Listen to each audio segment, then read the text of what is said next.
BPL নিয়ে অনেক আলোচনা হচ্ছে। তামিম ইকবালের ক্রিকেট বোর্ড কি আপনার ব্যর্থ কিনা? এরা যদি বিপিএল আয়োজন না করতে পারে তাহলে কি মোটা দাগে তারা ব্যর্থ হবে কিনা? সেই বিষয়গুলো নিয়ে বিস্তারিত আলোচনা করব। আপনার আমিনুল ইসলাম বুলবুল ভাই আপনার বিসিবি প্রেসিডেন্ট হওয়ার পর তার হাতেও কিন্তু সময় ছিল না। সেও ১ম এ চায়নি বিপিএলটা আয়োজন করতে। কিন্তু আপনার তার ইমেজটা ঠিক করার জন্য সে যে আপনার প্রশ্নবিদ্ধ নির্বাচন করেছে, সেই নির্বাচনের আপনার ইমেজটা ঢাকার জন্য আপনার বিপিএলটা আয়োজন করতে চেয়েছে। কারণ বিপিএলটা যদি ওই সময়ে আপনার যদি না হতো তাহলে আপনার আমিনুল ইসলাম বুলবুলের চাপটা আরো বাড়তো এই ক্রিকেট বোর্ডে থাকা। এই কারণে কিন্তু আপনার আমিনুল ইসলাম বুলবুল আপনার একটা জোড়াতালি দিয়ে বিপিএল আয়োজন করে সেই বিপিএল আমরা দেখেছি নোয়াখালী আপনার প্রতিটা ম্যাচ স্পট ফিক্সিং করেছে, ঢাকা ক্যাপিটাল প্রতিটা ম্যাচ স্পট ফিক্সিং করেছে, ম্যাচ ফিক্সিং করেছে, মালিককে হোটেলে আটকে রাখা হয়েছে, বিল দিতে পারছে না। আমিনুল ইসলাম বুলবুল আপনার ব্যাংক গ্যারান্টি হিসাবে নিয়েছিলেন, ব্যাংক গ্যারান্টি নেওয়ার পরও আপনার বিপিএল নিয়ে ভয়াবহ আপনার তার ব্যর্থতা আপনার আগের বার। তো ব্যাংক গ্যারান্টি নেওয়ার পরও কিন্তু তার বিপিএল আপনার ভয়াবহ ব্যর্থতা ছিল।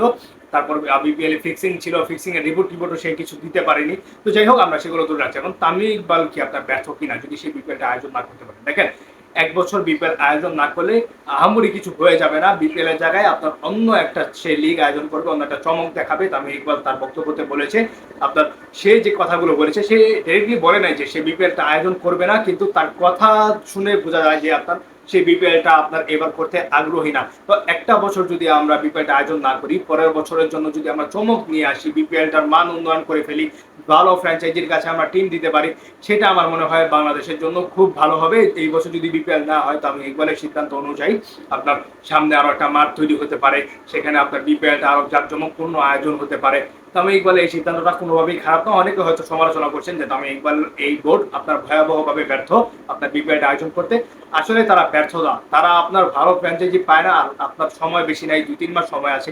এই ২-৩ মাস সময়ের মধ্যে তারা ভালো কোনো ফ্র্যাঞ্চাইজি আপনার খুঁজতে পারবে না। আর যদি তারা বিপিএলটা আয়োজন করে তাহলে আমিনুল ইসলাম বুলবুলের থেকে ভালো কিছু একটা হবে না।